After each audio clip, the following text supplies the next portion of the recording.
ఈ విడాకుల మహోత్సవంలో మేము ఘనంగా విడాకులు ఇస్తా ఉన్నాం అగ్రవర్ణ పార్టీలకు.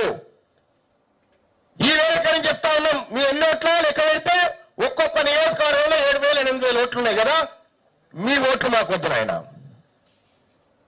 రెడ్ల ఓట్లు మాకొద్దు, మా ఓట్లు మీకొద్దు. మీ ఓట్లు మాకొద్దు, మా ఓట్లు మీకొద్దు. మీ అంతా మీరుండి, మా అంతా మేముంటాం. ఇలా గ్రామాలలో అగ్రవర్ణాలు నామినేషన్ వేయడానికి కూడా భయపడతా ఉన్నారు. నామినేషన్ వేయడానికి కారణం ఏంటి? బీసీలు చైతన్యవంతమయ్యారు. బీసీలు ఎక్కడ కొడతారు? బీసీలు కొట్టే దెబ్బకు ఊర్లలో ఉన్నటువంటి ఆయనతో పెత్తనం కూడా పోతాము అనేటువంటి భయంలో ఉన్నారు. కాబట్టి ఈ వేదిక నుంచి చెప్తా ఉన్నాం సోదరులారా, మా ఓట్లతోని మా భుజాల మీదకెక్కి మమ్మల్ని దశాబ్దాల పాటు మా శ్రమను, మా నెత్తుర్ని, మా ఆత్మగౌరవాన్ని దోచుకున్నటువంటి పార్టీలకు రాజకీయ సమాధి చేయడం ఒక్కటే బీసీల ముందున్నటువంటి లక్ష్యంగా తెలియజేసుకుంటూ ఈ కార్యక్రమానికి విచ్చేసినటువంటి మీడియా సోదరులందరికీ కూడా ఒక రిక్వెస్ట్.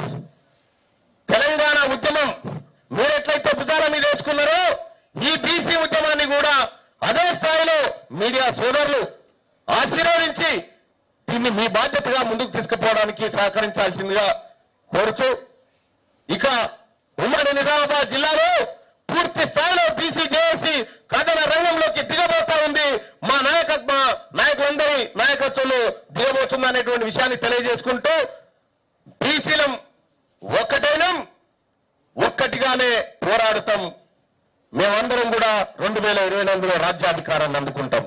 జై బీసీ, జై తెలంగాణ.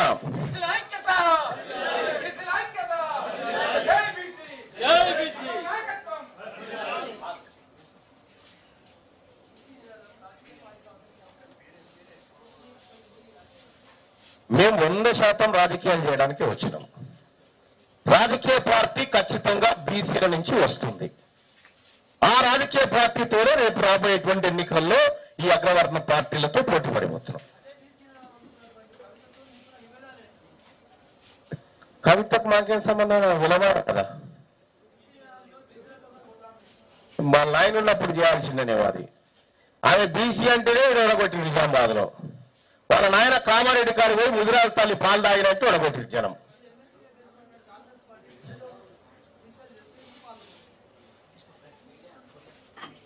కాంగ్రెస్ పార్టీ నన్ను సస్పెండ్ చేసింది. కాంగ్రెస్ పార్టీ సస్పెండ్ చేసినటువంటి సందర్భంలో నా అంతలా నేను పోవడం మంచిగా ఉండదు, అది మీకు తెలియదు కాదు. నేను అంతకంటే ముందే